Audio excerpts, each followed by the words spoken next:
Tip number one for finding the best stylist for you is to do your research. You definitely have no shortage of information out here when you're looking for almost anything, and finding a hairstylist is no different from using Yelp to find a cute place to go with bae for a date, or a cute boutique to find your birthday outfit. You need that same tenacity and that same investigative paralysis to find a stylist. Don't just go with the referral from down the street or who your sister-in-law went to for her wedding. Make sure you do your own research. Some things that you really want to pay particular attention to is, of course, social profiles. That is a good way for you to get a portfolio of the stylist's work. So you want to look at pictures. If they have a booking site, which most professional stylists today do, read the reviews. Also look at hashtags. I am a stylist in Arlington, Texas, and I've been styling for a long time. So there are particular hashtags that you will see a lot of my work. Not only pictures that I've shared on my profiles, but also pictures that guests have shared from an experience with me. So if you happen to be in Chicago, you might want to hashtag Chicago stylist, or you may even want to narrow the search a bit and add particular neighborhoods. So I am in Arlington, Texas. So of course, Texas is a huge state. You would find a whole lot of stylists if you put hashtag Texas. But if you want to narrow your search because you don't want to travel far, or you just don't want to have so many options to sift through, a good way to search would be to do hashtag Arlington stylist, hashtag Arlington salons. So do your research. That is by far the place that you want to start. It's great to get a referral or to see somebody in Target or in passing, and you see their hair and it's dope and you like it, but even take that information a step further and look that person up and see if the qualities that you're looking for and characteristics that are important to you, this person embodies. And of course, you won't be able to tell everything from online research, but it is a great place to start. So that's tip number one.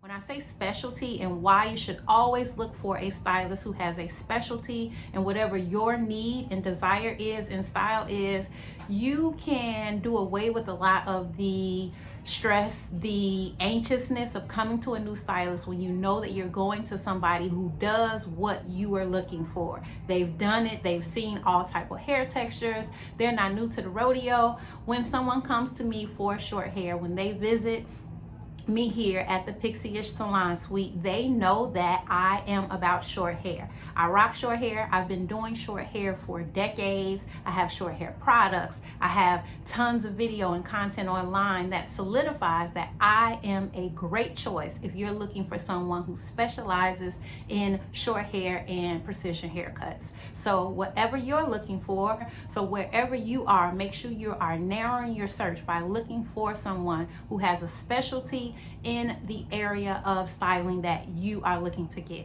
All right, we're halfway through this thing. Tip number 3 is make sure that you book a consultation. If you have questions, if you are going from I haven't been wearing my hair, I've been doing protective styles, and you're coming into maybe a relaxer, or you're about to get your hair cut. These are major changes, and it helps everybody, not only you as the patron, but it also helps the service provider to have a deep dive conversation with you to find out the particulars about where you are and where you like to go. And a consultation is by far the best way to do that. I personally do consultations with my guests on the first visit. I used to book separate appointments for consultations, but because I live so far from where I work now, I booked that time into first client appointments. So it still gives me the opportunity to really sit down and have a conversation and find out what's pertinent to them, find out about their hair, their health, their past, and all of these things, so that I, as the professional, can make the best decisions in going forth and styling their hair. So a consultation is something that you don't want to skip out on. I know sometimes people are like, I don't want to have to pay for a consultation and then possibly not even have my hair done by this person. But you got to look at it. Are you willing to just jump in the chair with somebody who's just going to do you, first visit, just come on in here, girl, I do your hair, and not have an understanding? Then you're running the risk of not loving your hair, not getting, the best results that you could. So it just all depends. If you're that type of person and you're not really, interested in building a relationship and finding the best fit for you, then that might be your route. But if you are looking for if you are a hair person, your hair is important to you, you want it to be right, you want to have a relationship where you're not hopping from person to person, it's important to have that consultation, because you guys get the hair stuff out of the way, but you also get to meet each other, check out personalities and all of that, just to see if it's a good vibe before you move forward into servicing. So that's tip number 3, book a consultation. Tip number 4 is make sure when you're in a consultation, if you're reaching out on social media, however you first communicate with a prospective stylist, that you communicate effectively. Ask the questions that you need to ask. Of course, we all want to be respected and all of that. I think that sometimes people shy away from having necessary conversations and getting the answers to the questions that they want, because they don't want to seem like they're ruffling feathers or trying to tell somebody how to do their job. And I think that there is a happy median in that. Coming to someone who is a professional, you have done your due diligence, you've read their track record, you've seen their work, you have less of apprehension. So when you're going into a consult or you're communicating, you're just asking questions that meet your needs, and that is completely okay. Anytime you run into a situation where you're having a consultation or communication with somebody and you have approached them correctly, now let's make sure that you're not hopping in the DMs and asking people a laundry list of questions that you should be asking in a consultation setting. But if you are approaching them the right way, or you are in a consultation setting and you have questions, feel free to ask the questions so that you can go forward knowing that you've been heard, you've said what you needed to say, and that you have listened and made sure that you feel confident about the decision that you have made. Communication by far in the stylist guest relationship is so important, not just for the first visit, but as the visits continue, because things change. You may have been coming to me for months and months and months, and your hair's been doing well and all of this is fine, and then something goes on health-wise that could be affecting your body and your hair. It's important that you come back and tell me what's going on. You ain't got to tell me all your business, but anything that is pertinent to me being able to serve you effectively is something that we need to communicate with. Same thing on the stylist end. Things may be going on in my life where my schedule might change or my service menu might change, and it's important that I effectively communicate with my guests as well. So communication is key. Make sure that you do not be all, I want to ask this, but I don't know. Have that, apprehension when you're communicating with your stylist, because it can really harbor or affect the way that you get what you want out of the deal. Cool? All right, communicate. Tip number 6 is make sure that you are budgeting for the services that you need. So, been doing this a long time, right? And a whole lot of people come and say, okay, I'm getting a brand new haircut. I just took braids out yesterday and I relaxed my hair myself because I just wanted you to cut it. I don't like that. Not because I want all your money. I want your hair to be right. Y'all have seen my videos. If you've been around here a long time, it is much more effective for a professional to administer chemical services for the health of your hair, for the health of your scalp, but also for the outcome of the style. So when you're coming to someone, make sure that you're giving them the opportunity to knock your socks off in styling. And that's going to mean that you communicate beforehand so that you can budget effectively and know that you can afford every service that you need. Often when you're shifting services, when you're coming from natural to relaxed, or maybe you've been wearing braids and you're going back into wearing your own hair, or you're entering into color for the fall, whatever, there are services that need to be implemented in regards to conditioning treatments and extra haircuts and things like that that may change the price of your service. If you want to be out here fly stunting in the streets,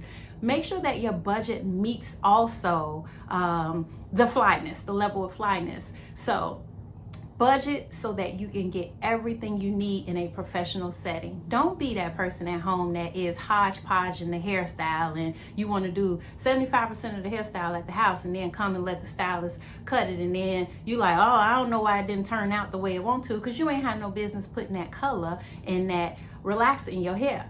You ain't had no business. Now you coming and you want somebody to make a miracle out of something that you already started, when the miracle starts at the beginning. So allow your stylist the liberty to treat your hair, to color your hair, to do all of the things to get you an amazing outcome. So these are my 6 tips for finding the best stylist. Tip number 1 is do your research. Tip 2 is focus on a specialist in the area of service that you're looking to receive. Tip number 3 is always book a consultation if at all possible. Tip 4, communicate effectively. Don't be scared. We are used to having conversations in the professional setting. We are here to answer your questions, so be respectful with how you communicate with your stylist, but definitely ask the questions that you need answers. And finally, budget so that you make sure you're getting everything you need from your service. I hope that this has been helpful in helping you find the perfect match for a stylist. Stylists and guest relationships are such an intimate relationship. Like, it's like having a good church home and having a good therapist, just a good girlfriend. So I hope that for all of y'all, if you are in the Dallas area and you're looking for a short hair specialist, I suggest that you click down below and hit me up. Of course, we're gonna have a consultation so I can see, what's going on with you and you can see what's going on with me. If you guys are not already following me on Instagram, make sure you do that. It is also, like this page, Brandy Lucas Beauty. And if y'all got questions or feedback about me doing this video in the suite with all of the outside noise and without my microphone, make sure y'all drop it below. I can take it. Let me know. I want you guys to get the best quality videos. So until next time, check me out on Instagram. Hit me up if y'all need me. I want your comments down below about any questions that you may have from this video or anything else short hair related. And until next time, I'll talk to y'all later. Bye.